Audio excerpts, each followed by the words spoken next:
Hello ladies and gentlemen, welcome to my corner of the internet. My name is Jason and today we're playing some more Space Quest 4. Last time we were hanging out in a bar and we got zapped through time into the future, and by the looks of things it's a very bleak future indeed, and we're back on our homeworld of Xenon, and we escaped the post-apocalyptic landscape and made it down into the sewers, which brought us down here. Oddly enough.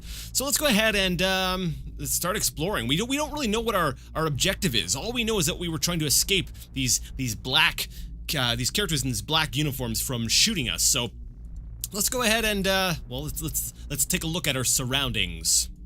The strange little pedestal has wires running between it and the wall. All right, so this thing is obviously, I guess we'll say, electrical in nature because it's got wires coming from it. Even though it kind of looks like a sewer grate, it seems to be electrical in some way. Let's take a look at the room in general. You've reached the sewer maintenance office. Apparently this office has been long abandoned. Your janitorial instincts urge you to sweep up and do a little dusting, but you suppress those urges and concentrate on the task at hand. I find that interesting because Roger Wilco has always been a very lazy janitor, so it's kind of interesting to think that he actually has some janitorial instincts. You don't need to look at that. Yes, I do. It's very pleasant looking. Well, thank you for the description there, Mr. Owens. You've reached the sewer... Okay, we've seen that already. What's this on the table? The desk is not exactly executive caliber. It's also missing a chair. What happened to the chair? It's an empty jar with a lid, neither of which does anything entertaining. I don't know, I think it could do something entertaining. It could get up and dance. It's just an average, old-fashioned desk blotter. Alright, well, let's go ahead and see if we can't take some of these items. Because this is an adventure game, and we want to take anything that isn't nailed down. So let's go ahead and take the jar into custody. You're coming with me, Jar, dead or alive. And let's go ahead and see what we can do with the blotter. Ah, a button. Perhaps I'll give it a press. Oh, there's a button underneath. I wonder what that does. Data entry 22795. This message is to whomever may be so fortunate as to find it. I am Professor Lloyd, lead designer of the Xenon supercomputer project, the ultimate in artificial intelligence. The computer was designed to enhance our lives, but instead ended up being the ruin of us all. We made the mistake of tying it into the most important facets of our existence here on Xenon, including our weather control and defense systems. It seemed like a sound idea at the time, and all proceeded well for about 3 years. It was around then that a deep space salvage operation recovered what appeared to be some sort of antiquated data storage unit contained in a flimsy cardboard box on which the words Leisure Suit Larry were imprinted. On its back was the picture of a not particularly wholesome gentleman, but that's another story. My counterparts exhibited shameful behavior as they tore open the box to get at its contents. I could not understand the commotion it generated. The data was uploaded into the supercomputer for analysis. As a result, a crippling virus spread through the machine like a bad social disease. All control of the computer was lost. All screens went blank. Then these words were displayed by the monitors and uttered by the vocal outputs. Wilco must pay. From that day forth, the possessed computer waged war on the inhabitants of Xenon, using our own weapons against us. Some managed to escape to other planets. Those of us who remained stayed to fight the machines and robots under its control. It was a bloody war. Those of us that were not killed were taken captive and modified. These cyborgs infiltrated the loyal ranks of resistance, rooting out almost all of our hiding places and exposing us to the mechanical menace. Some of these poor souls still wander the streets. As of this recording, we are down to only a handful of rebels. My health is deteriorating rapidly. To make matters worse, I've just learned that the computer has unraveled the mysteries of time travel. I've sent my 2 best men to attempt to steal this new technology. If you are not a machine, then perhaps they were successful. Please realize, you are Xenon's last hope. Well, that was an interesting, let's say, a little, little story. You know, it starts off almost kind of Terminator-esque. You know, with they created this great AI, this big supercomputer, and then you know, they tie everything into it, including their defense systems, because you know that never ends poorly. But I love how you know, even as serious in tone as the game is, you know, it throws in, you know, they found a box of Leisure Suit Larry, and of course everybody needed to analyze this on the supercomputer. But I guess it had a virus on it or something. So when they slapped that disc in, the Leisure Suit Larry disc, then the whole supercomputer went mad. So I'm starting to sort of put things together. Well, actually, I put things together a long time ago because I've beat this game before, but I'm kind of talking and trying to treat this as sort of a first-time playthrough. That way there, you know, you can at least understand the logic of some of the puzzles and the stuff like that. And I feel like it's better to take things slow, but I think Vohal may have been that virus that took over the supercomputer, and then he discovered time travel and then came back. So Vohal's revenge too. That's interesting, because Vohal was dead in Space Quest 2, and there was never a Vohal's Revenge 1. So I'm wondering which Space Quest would have been Vohal's Revenge. But anyways, enough of that. I'm pretty sure there's nothing else we can do here, so let's just go ahead and lick this door. Nah, you'd rather not. You never know where it's been. Okay. Can I smell the door? It smells just as good as it looks. That bad, eh? Alright, well, let's go ahead and open up the door. Actually, let's save the game, because we've made some sort of progress. Come on, save game dialog box. Thank you. Save it as progress, because we've made progress. So we're gonna try to open up this hatch, which I'm actually kind of surprised that the eye icon doesn't tell us anything about. But let's go ahead and just open this sucker up. Now, I gotta say, I'm glad I'm using this this patch, and I'm using the MUNT, the MT32 emulator for the sound, because on the original Sound Blaster, that guy's voice was so hard to hear because the music just drowned him out. And on top of that, in the plain CD version, you couldn't have text along with the voice, so you just can't hear the guy. So anyways, let's go ahead and walk on over here, and let's see what lies within the depths of the sewer. Oh no! The door has shut, and there's no way back. What are you going to do now? Well, I think we're gonna go ahead and explore these sewers. Let's see, which, let's save again. We're sort of in a new area. Every major area, I think I'll make a new save. So we're kind of in sewers 2. Now, what could be down here? Can we find more resistance fighters? Or are we the last man alive? Who knows? I'm gonna actually walk downward, because I know what that's going to do. So we're gonna go ahead and walk down, and something seems to be coming from the grate! Some sort of green ooze. Some slime or something. Oh, this sound, this music, I have this imprinted in my mind from it being when I was a kid. A blob of slime has gained an attraction for you. Is the green, viscous, congealed wad of vile helper bent on your destruction? Or is it just a friendly puddle of scum looking for a new friend? Dare you find out? Well, let's see, we're playing Space Quest, so this thing is going to kill me. So let's go ahead and eat it. Nyah! You taste a tiny bit of the green slime. Instantly, several recent fillings dissolve into a puddle of silver amalgam. And that doesn't kill me. That's interesting. So you can actually use the taste icon to discover if this thing is, we'll say, hazardous to your health. Now,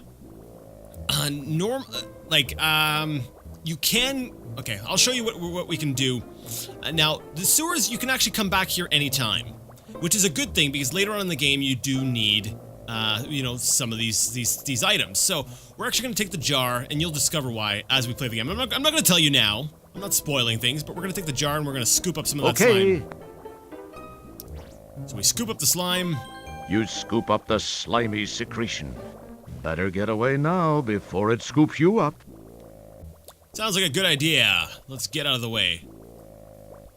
It can't turn corners, so it can only sort of travel downward. Now, if I recall correctly, if you follow behind it onto the next screen, you will be dissolved. I could be wrong on that one. Let's try it. Let's be adventurous. We're playing an adventure game after all, right? Okay, I might have been wrong there. So yeah, anytime you walk down from one of the grates, well, maybe one of the higher grates, not so much the ones on the lower part. Oh, yeah, there it is. Yeah, whenever you walk past a grate, the slime will come around and try to get to you. And the sewers are actually pretty simple. There's not too much of them, but I'm going to show off all of the screens just for completeness sake. But that's one thing I did notice about Space Quest 4 that was kind of different from the others, is that there was always some sort of active element trying to come and devour you. Okay, yeah, I could have come this way. This is, I scooped the slime up from the east. So if I continue moving north, I will come to this place here, which when we first exited the door from the office, if we would have gone up and to the left, we would have gotten here. Now, when you're walking upward, the slime will not come. It's only when you're walking downward will the slime come after you. Yeah, in this game here, there's always something on a timer or some sort of dynamic sort of creature or element that is trying to get to you / kill you. And that's interesting. Actually, yeah, I think you don't really get a moment of peace with the exception of like the sewer office, and there's a few little safe locations where you can sort of you don't have to worry about dying, but yeah, for the most part, yeah, this place is just this game is filled with death. We're not gonna bother going back down to the bottom corner. It's basically just a mirror swap of the far right corner. So there's a ladder here. And this is going to be important because that's how we get out of the sewer. So we're gonna go ahead and call this ladder, because we're about to climb the ladder. So we've basically explored everything that we can on Xenon, or basically on the in this city. Like, Xenon's a planet though, so what city is this? Was Xenon just one big city? You don't know. Like, I don't know. It's interesting. So, we pop our head out of the manhole, and that looks like the bank. So, I guess we're over on the left-hand side, by where the tank was destroyed. That would make sense, because there's the bank right over there. So, something's coming down and landing. What could it be?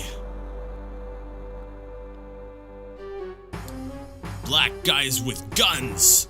So, it sounds like it looks, well, those are very simple graphics, but I kind of get the impression that those are the same kind of guys who tried to kill us at the very beginning of the game.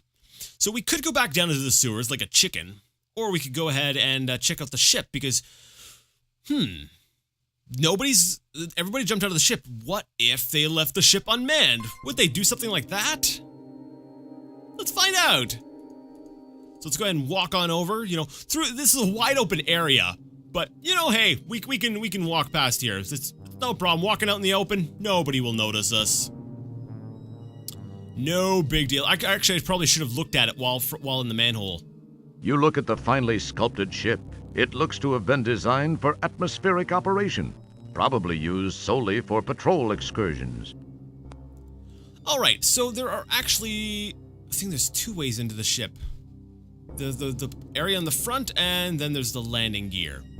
So we're gonna go ahead and save this as progress, because we've made a little bit of progress, and because, of course, we're playing Space Quest, and I gotta show us getting killed somehow, right? So, let's go ahead and board the ship.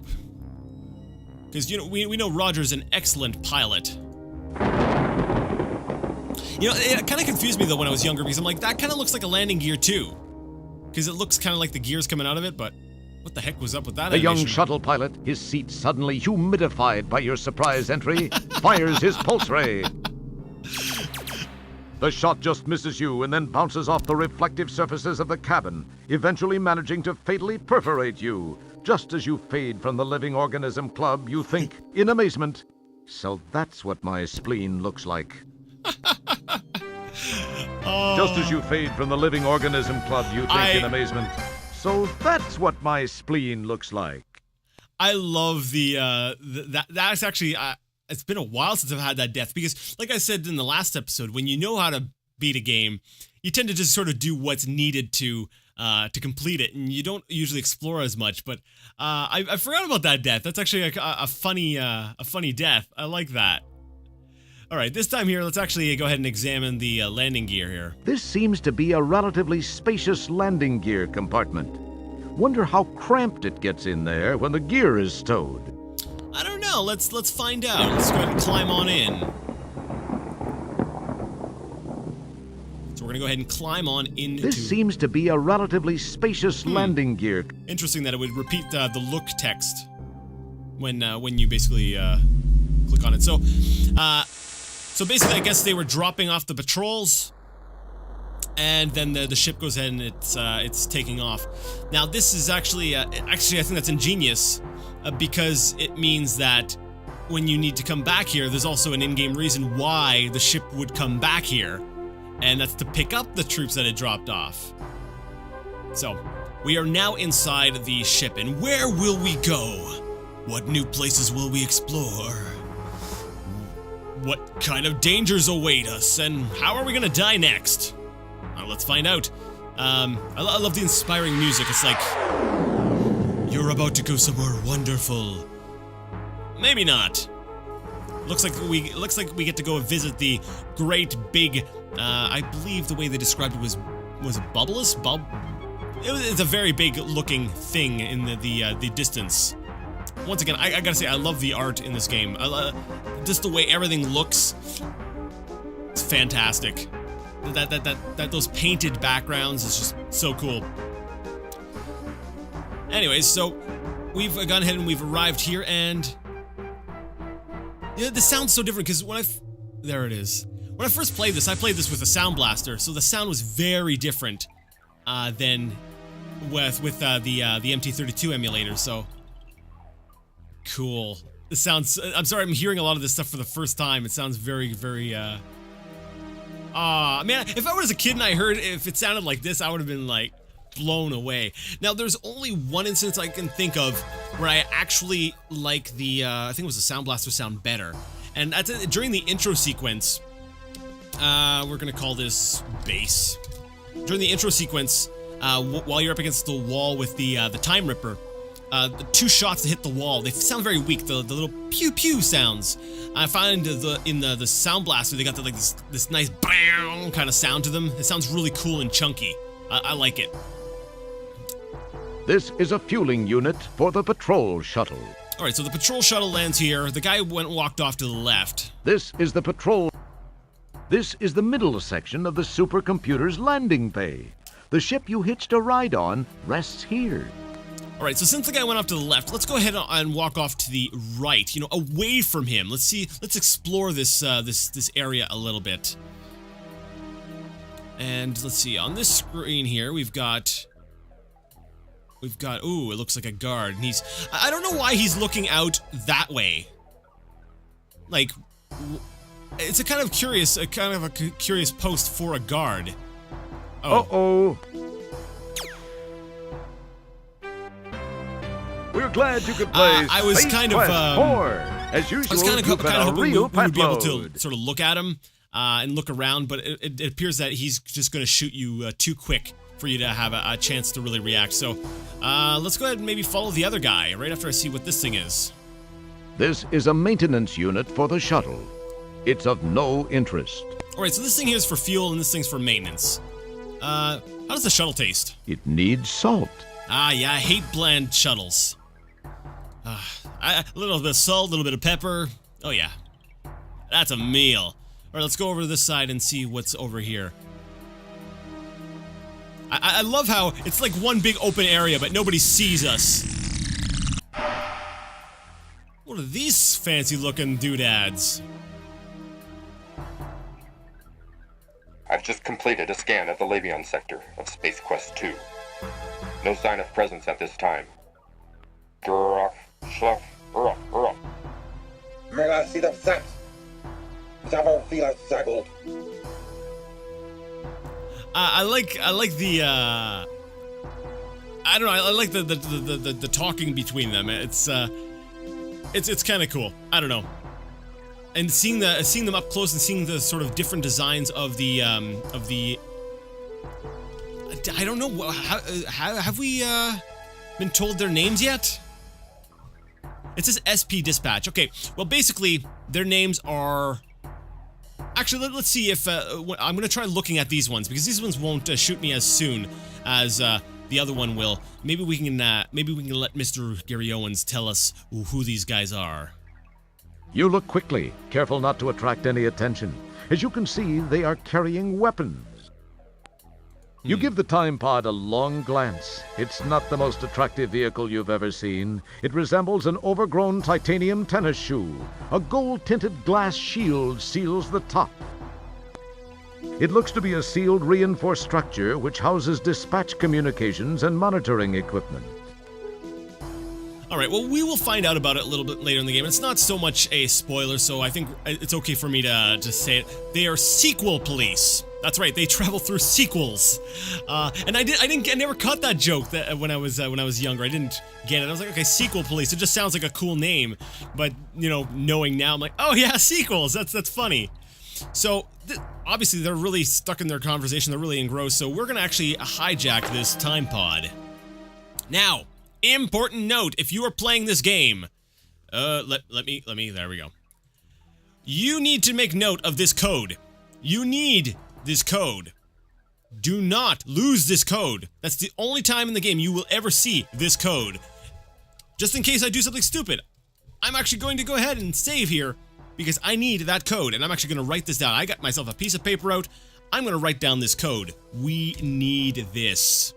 So, I'll be right back.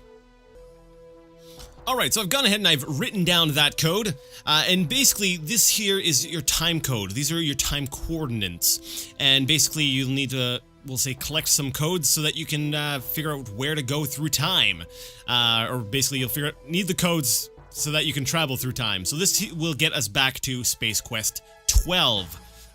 Without this code, we're not getting back to Space Quest 12, so let's go ahead and, well, we can't really get out of the pod right now, and it's actually kind of surprising that the sequel police didn't notice that we jumped in and we'll say the hatch closed around us. You'd think they would have come over and started blasting Roger by now, but apparently they didn't notice. They were talking about, I don't know, they were talking about barbecue or something. But anyways, when I first played this, the first thing I did was, I'm like, okay, well, let's just go from left to the right. Let's just punch in codes. So let's go ahead and let's do what I did the first time, just punch in random buttons and, you know, all from the left to the right, and kind of like, okay, that filled it up. So let's go ahead and hit enter, and let's see if this works. The powerful quad quark drives Rev to life. Time and space bend under the fibrillations of the time-rip transfluxers. Your adrenaline and stomach reel with the hyperbolic hyperbole. And finally, we are going through time! You know, when I first played it, it was like amazing. I'm like, wow, my first try, I'm already going through time. I'm like, I want to try all the codes and see what happens. Basically, you know, it's the equivalent of 1, 2, 3, 4. Now, if you look up at the status line, you'll notice that we are now in Space Quest 3, the Pirates of Pestilon. That's right, we've gone back into the previous game we just finished, and we are on Ortega. So let's go ahead and explore Ortega. So we go ahead and hit the button. Now, the first time I saw this, it kind of confused me because I had never played Space Quest 2 or 3. I played Space Quest 4 first, so I was like, oh. Oh. This is Roger. This is Roger on Ortega. Any questions? So I was like, oh, what the heck? It confused me for a little while because I had never played the third game. But, you know, it's a very hot planet, and we evidently don't have our thermal weave underwear, or the underwear from the last game. You know, it was my understanding that, you know, basically, it almost felt like Space Quest 4 took place right after Space Quest 3. You know, it seems like, okay, he came back and he just decided to stop off on that place. But I guess he had a chance to have a change of clothes or something because, well, obviously he's not wearing the thermal underwear. Oh, you know, I forgot to look out the window when I was at Ortega. I'll be right back. Alright, here we are. I just like seeing all the descriptive text. This view provides a flashback to a recent adventure. It looks real hot out there. Hot enough for thermo-weave underwear.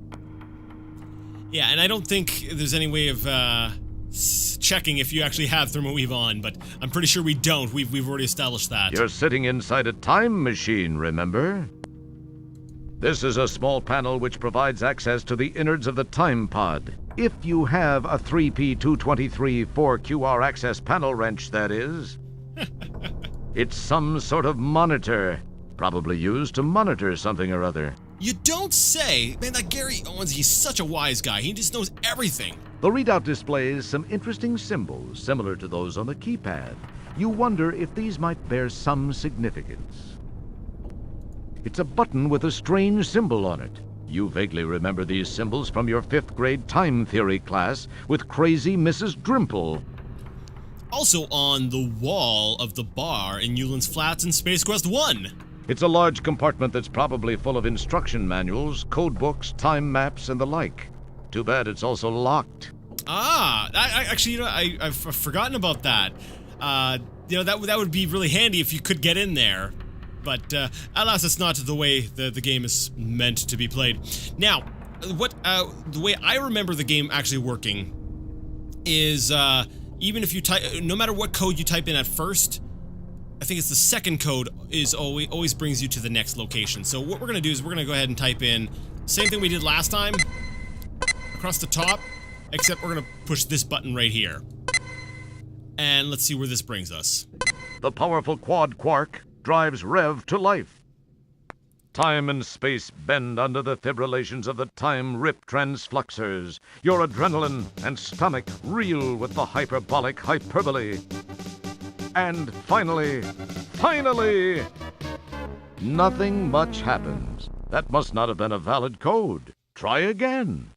Yeah, so like I said, after you try one and you fail, I usually have the second one succeed. And I'm pretty sure this code is dynamic, in that the first time you try it, you will always fail, but then the second time you try it, that code that you typed in, you better remember what you typed in, because that will lead you to the next place. So, I'm gonna go ahead and punch that in. Let's go ahead and, we'll do across the top. And then we'll go straight down to, like, the question mark looking one and hit enter on that. And that should... powerful quad quark I'm just gonna skip some of this text. We've already heard this. And finally...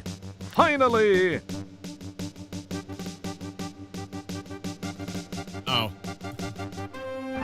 Because I messed it up. I skipped some of the dialogue, and as such it messed up the sound, and there's supposed to be flashing lights and but there isn't, because I screwed it up. Go me! So it looks like we're in Space Quest 10, the Latex Babes of Estros. Well, this sounds interesting. So let's go ahead and save the game. We are currently in SQ10. I realize we just saved in the time pod, but I don't want to have to go through time again, you know, should I die, which I probably will, because this place is very, very dangerous. Actually, the whole game is. Anyways, we are actually, unfortunately, out of time, so next time we are going to go ahead and explore Space Quest 10. Space Quest 3 was just an Easter egg. You weren't supposed to be able to do anything on there. It was just a sort of a fun little secret that I discovered that much later on, that there was actually nothing you were supposed to do in Space Quest 3, and what I found completely by accident was actually just supposed to be like I said, an Easter egg. But anyways, next time we're going to take a look at Space Quest 10. So if you like the video, you like the content, and you would like to see more of it, go ahead and give the video a thumbs up. If you didn't like it, leave it a thumbs down. Either way, let me know what you thought in the comment section, and until next time, I'd like to ask you all to game on.